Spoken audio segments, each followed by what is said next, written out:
इसके बाद next question देखते हैं क्या है। यहाँ पर हमें ये वाला एक्स निकालना है, ये पूरा एंगल। बट हमारे पास गिवन कौन से एंगल है, ये वाले, एक तो ये और दूसरा ये वाले एंगल्स निकाल नहीं सकते। ठीक है, कोई वे नहीं है निकालने के लिए। अगर ये दोनों एंगल होते तो पहले इसमें एंगल से हम प्रॉपर्टी लगाकर इतना एंगल देखते हैं, फिर इसमें लगाकर इतना देखते हैं, तो ऐड करके एक्स निकालते हैं। बट यहाँ पर कोई वे नहीं है इन दोनों एंगल्स को फाइंड करने के लिए। बट यहाँ पर एक रिलेशन बन रहा है, ये आर्क है, ये सेंटर पे एंगल सबटेंड कर रही है, और यही arc remaining part of the circle पे एंगल सबटेंड कर रही है। तो अब अगर हमें यहाँ पर ये एंगल पता चल जाए तो ये निकाला जा सकता है।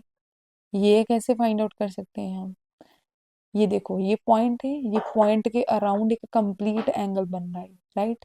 ये 130 है, ये 80 है, ये हमें निकालना है।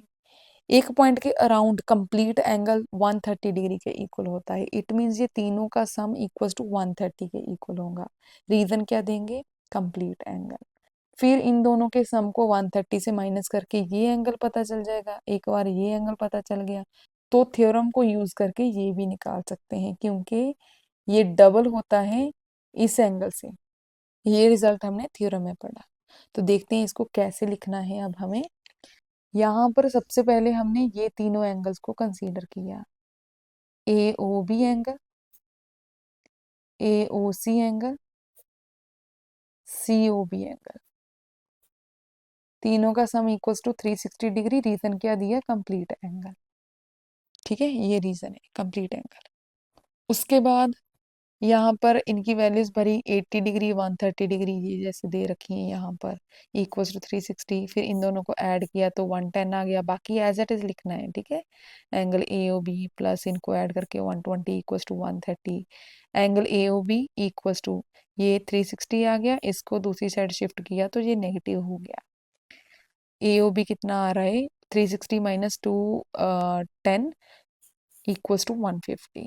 तो अगर ये एंगल हमारे पास 150 आ चुका है तो इसका हाफ ही होगा ये, थ्योरम को यूज करके।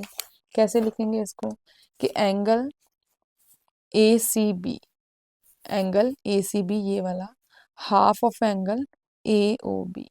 ठीक है, इस एंगल से हाफ है, इस एंगल का हाफ है।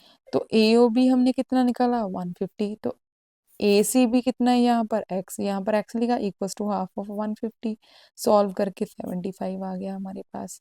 इसकी कटिंग करेंगे, 2 1 जा 2, 2 7 जा 14, 1 हेयर, 2 5 जा 10, तो 75 आ गया। यहाँ पर ये रीजन जरूर देना है यहाँ पर इसका, angle at the centre equals to double the angle at remaining part of the circle.